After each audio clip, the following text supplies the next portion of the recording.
So we know how to graph things currently because we know we can give a domain, pump out a range, and lay down those points, right, Cal? So I want you to turn and tell a neighbor what you think a good domain, let's look for 3 domains. What would be 3 good domains to use for number 1? Turn and tell a neighbor, please. Most people came up with something close to what I would choose, and it wouldn't have to be these. I would choose negative 4, 0, 4. It gives me positives and negatives, and I can multiply my fraction real nice by those domains. So 1/4 times negative 4, what is that? Negative 1 minus 1, negative 2. I slap a 0 in there, negative 1. This is a special point. What is this point called?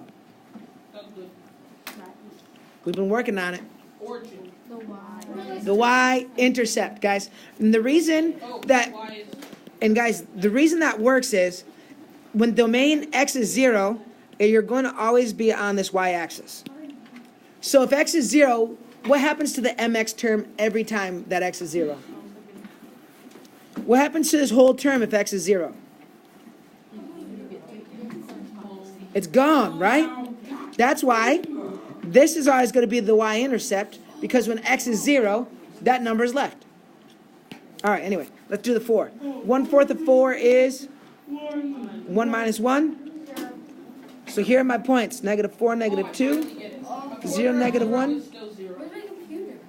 4, 0. Make sure you got arrows on the end of these, otherwise it's a half point on a quiz. Because how long do these lines go for? Forever. All right, so let's look at number 2. I'm going to make my XY table down here for number 2. And for this one, guys, it doesn't matter as much. I'm just going to use 0, 1, 2. What's the y-intercept for number 2? 2. 0, 2, right? That number. Okay, if I plug in 1, negative 1 plus 2 is? 1, so I got 1, 2. Ooh, I 1, 1, sorry. And then 2. Negative 2 plus 2 is? 0. There's 2, 0. Ooh, I got an x-intercept too. That's kind of fun.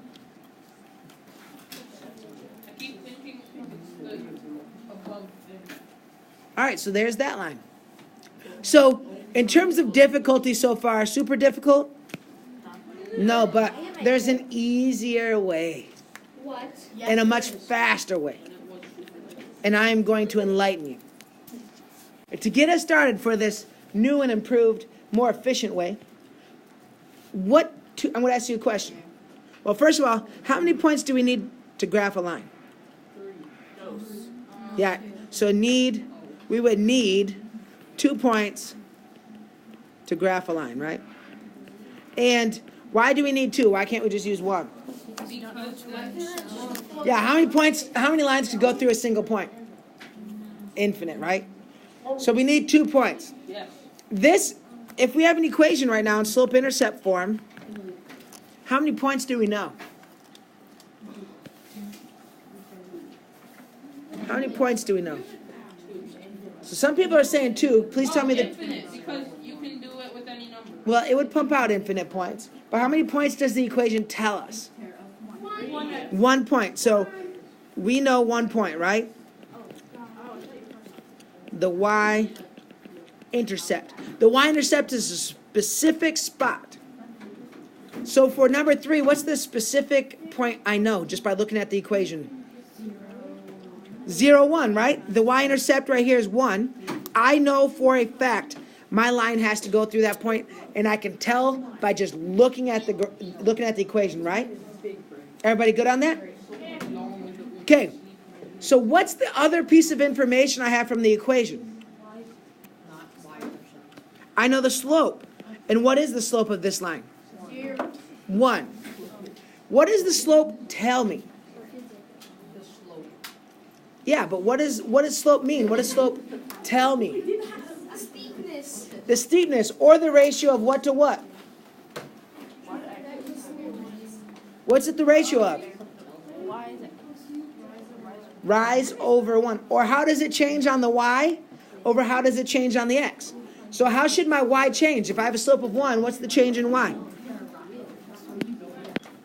What's my change in y in my slope ratio? What does that count? Yeah, up 1. And in the ratio, what's my change of my x? 1. That tells me I have another point right there, which is all I need for a line. The slope gives me the relationship between 2 points on the line. So if I know one point, I can always find another point just by using my slope relationship. The slope tells me how the line changes, the rise in ratio to the run. So let's look at number 4. Spencer, what's the point I know? You know, -4. I know my y-intercept is -4, so I know point 0, -4. That's my y-intercept right here, right? If y equals mx plus b, I know that point, -4. Okay? I also know the relationship between this point and the other point. So from this point to the other point, how would I have to travel on my graph? Look here. 4 up, 3 to the left. Yep, so up 4, 3 to the right. 3. And it just happened. It won't always be an intercept. Up 4, 3 to the right. That has to be another point because my slope's 4/3. Oh, that's so easy. That's a line. This is actually That's so easy. And then I have a line. I did that. Wait, Mr. McKenzie, how would you do number? What's the actual point I know it goes through? -3. The y-intercept's -3. When x is 0, y is -3. Okay, what's the relationship between this point and my next point? Olivia? Yeah, so how am I going to travel? Explain my moves.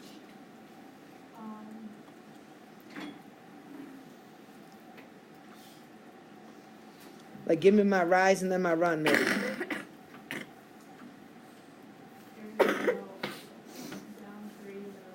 Yep, down 3 and right 1.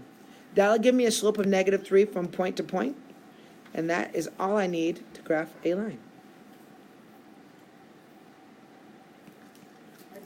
There it is, guys. Do you guys see, with a teeny bit of practice, how fast you're going to be at this, right? Way Green fast. easier, right? All right, let's do that y equals